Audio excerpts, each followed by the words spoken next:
જય Dwarkadhish. Zero ગ્રાઉન્ડથી Dwarka today અને current topic આપણે સૌ કોઈ જાણીએ છીએ કે આજે આપણા અભિનંદન વિંગ કમાન્ડર સુરક્ષિત રીતે સુપરત સ્વદેશ આવી રહ્યા છે અને એ પણ કોઈ પણ જાતના સમજોતા વગર, જે મોટી બહુ ગર્વની વાત છે. ને આપણી સાથે એક આર્મીમેન બત્રામલ ભા છે કે જેના પાસેથી આપણે જાણીશું કે આગળની ગતિવિધિઓ શું રહેશે.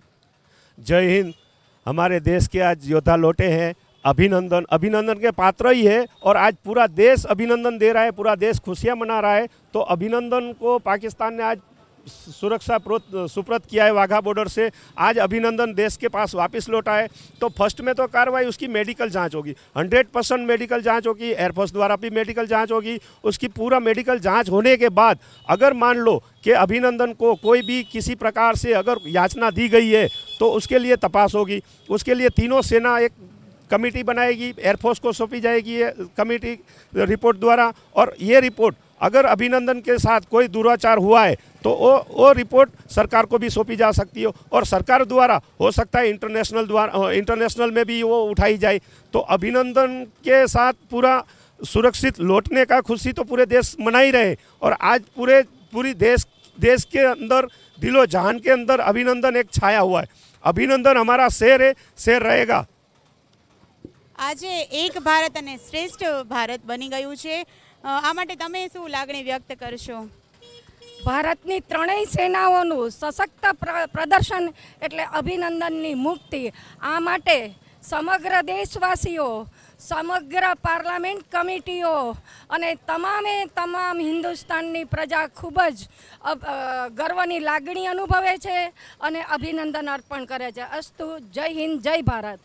અને આજે અત્યાર સુધી આપણે એવું જોતા કે જ્યારે વર્લ્ડ કપ ઇન્ડિયાએ જીત્યો હોય ત્યારે જ ઇન્ડિયા એક થઈને ઊભું હોય, પણ આજે ઇન્ડિયા એક જોવા મળે છે. આજે લોકો ભૂલી ગયા છે કે હું ગુજરાતી છું, મારવાડી છું અને હું આ છું, પણ આજે હું હિન્દુસ્તાની છું અને મને ગર્વ છે હિન્દુસ્તાન ઉપર, હિન્દુસ્તાની સેના ઉપર. તો આ બાબતે તમે શું કહેવા માગશો? જય હિન્દ. હું એક મુસ્લિમ યુવાન છું અને હું આ ચોખ્ખું સ્પષ્ટ કહેવા માગું છું કે જે ઇસ્લામને આતંકવાદ છે, ઇસ્લામને આડમાં લઈને જે આતંકવાદને ઉશ્કેરાય છે એ સખત એ લોકો ગલત કરે છે. કેમ કે ઇસ્લામ જે ધર્મ છે એ આતંકવાદના ખિલાફ જ છે. એ લોકોને ઇસ્લામનું ચોખ્ખું જ કહેવું છે કે નાનો જીવ હોય કે મોટું જીવ હોય એને ખોટી તકલીફ આપવી એ ઇસ્લામમાં આવતું જ નથી. અને એ છતાંય આપણો ભારત દેશ છે જે એમાં વિભિન્ન જાતિના લોકો રહે છે, હિન્દુ, મુસ્લિમ, શીખ, ઈસાઈ, અને બધા ખુદના તહેવાર ઉજવે છે. એક સાથે રહીને એક સાથે બીજા હરેક પ્રકારના જાતિ જનજીવને બધીને આપણે છૂટછાટ છે કે ભાઈ તમે એ મુસલમાન છે તો ઈદ ઉજવે, હિન્દુ છે એ દિવાળી ઉજવે, શીખ છે એ બધે અલગ તરહના તહેવાર ઉજવે છે. કોઈને કંઈ ખાટી તકલીફ નથી હિન્દુસ્તાનમાં. આપણે કાશ્મીરની અંદર મુસલમાન લોકોને ઇસ્લામાબાદને જે છે કે આતંકવાદને ઉછેરવામાં આવે છે, પણ ખુદ ઇસ્લામ ધર્મ જે છે એ આતંકવાદનો વિરોધી છે, એ ખુદ વિરોધ કરે છે.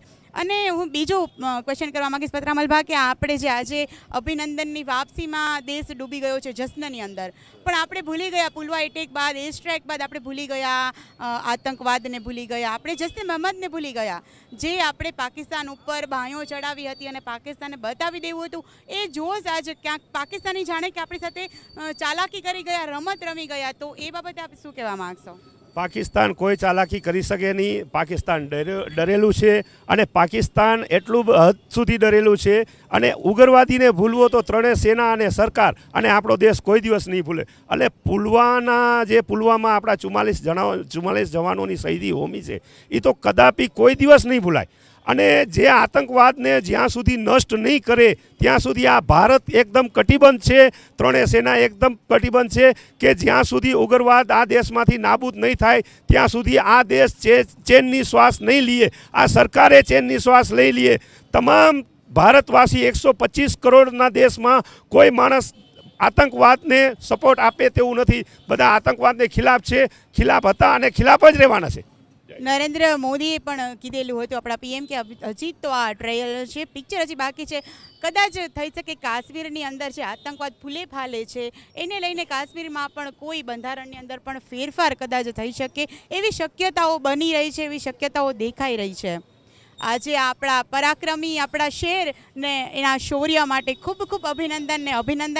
આજે જે રીતે દેશ એક થઈને શ્રેષ્ઠ થઈને ઊભો છે એવી જ રીતે હંમેશા જસ્બો બતાવજો. આપણે ઇન્ડિયન છીએ, ટ્રુલી દેશદાજ આપણી અંદર આવો જ ને આવો જ કૂટીને ભરેલો રહે, માત્ર વર્લ્ડ કપ અને કોઈ બોલિવૂડના હીરો માટે નહીં પણ આપણા રિયલ હીરો માટે, આપણા ફૌજી ભાઈ માટે, આપણા ફૌજી જવાન માટે, આપણી આર્મી માટે હંમેશા આપણે રિસ્પેક્ટ હોવું જોઈએ, હંમેશા આપણો દેશદાજ આવો ને આવો કાયમ રહેવો જોઈએ એવી આશા સાથે આપ સૌ કોઈને કહેવા માગીશ કે લાઇક, કોમેન્ટ અને શેર કરો દ્વારકા ટુડેને અને આપણા દેશ પ્રત્યે હંમેશા રિસ્પેક્ટ રાખો. કેમેરામેન ધનવંત વાડા સાથે વૃંદા પાઢિયા, દ્વારકા ટુડે. જય દ્વારકાધીશ, જય હિન્દ.